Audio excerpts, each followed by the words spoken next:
Mahal na mahal dito eh. Oh, Duque Briseo, bakit kayo naparito? Nakatanggap ako ng sulat mula sa koto na nagsasabi sa lalaki sila ng mga dayuhan. Kung gayon, kailangan natin ng malalakas na kawal.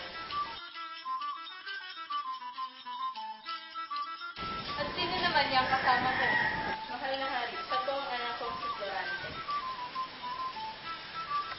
Kung gayon, Florante, ikaw ang magsisilbing hinaran ng ating hukbo. Isa po itong karangalan.